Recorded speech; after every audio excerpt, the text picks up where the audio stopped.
Hi, I'm Tim. Welcome to Watchbox, and thanks for logging on. If you love this watch, email me, tmosso@thewatchbox.com. It is your purchase and pricing email question line for buying this or any watch you see on any Watchbox platform. Please reach out to me directly. Email tmosso@thewatchbox.com for pricing. Today, we're discussing a 2017 update of a model family launched in 2013.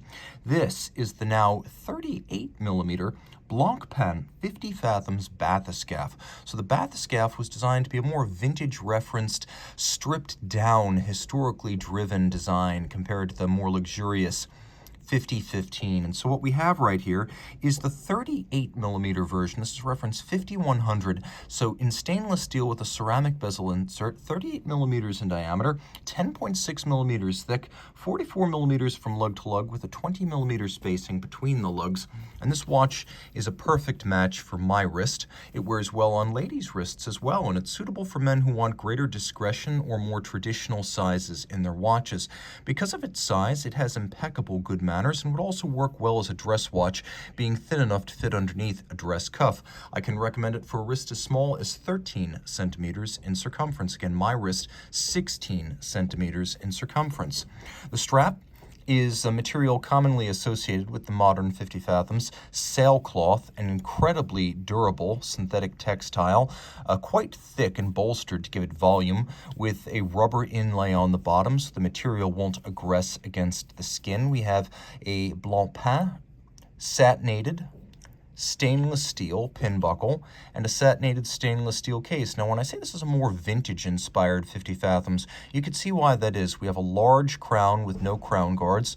We have a relatively straight, minimally beveled case flank with squared-off lug ends, and then a dial with inverse dimple-style indices and modified baton hands. They're almost like a combination of baton and syringe. The dial has all applique indices because it is, after all, a luxury product, not a true vintage watch, and that has a blue metallic sunburst dial base, and in good taste, the date disc is the same color as the dial. The bezel might be the most pleasing that Blancpain offers on any diver. It's a 120-click unidirectional rotating diver's timing bezel. Notice that it is entirely calibrated. The entire scope of the bezel features individual calibrations, so you can track small intervals. Many dive bezels just feature the first 15 minutes and then 30, 45 in the index. So this is much more precise. And with 120-click action, you can place it precisely. The click is just a piece of heaven. It might be the most pleasing feel and sound that I've ever experienced on a dive watch, and I've experienced them all. We'll take a look at the watch in the dark. As you can see, plenty of luminescence. Note all three hands are luminescent. I like to see that on a diver. You can use the bezel for timing intervals up to 60 minutes in duration. I often find a dive bezel is easier to read, more intuitive than a chronograph, and it does not have the downstream service costs of a chronograph mechanism. Now, because this movement is based on the Frederic Piguet 1150 base, we don't have a hacking seconds function, though you will find that a little bit of back pressure applied will allow you to place the seconds hand precisely. We also have a quick set system for the dates. You can rapidly cycle the date should the watch run down or encounter an irregular length month. Now, the timepiece features a ceramic bezel insert for scratch resistance. On the reverse side, we have that caliber 1150. Now, the rotor is 18 karat gold, though it's been subdued with a sort of anthracite finish. We have 4 different finishes on the rotor. There's mirrored anglage on the edge. There's a sort of satin channeling around the profile, and then the interior has been media blasted. The barrels are 2. The power reserve is 100 hours. It is an automatic winder. It pivots on 28 joules, and it's adjusted in 6 positions. Adjusted in 6 positions means 1 more than a standard chronometer. It is very impressive from a refinement standpoint.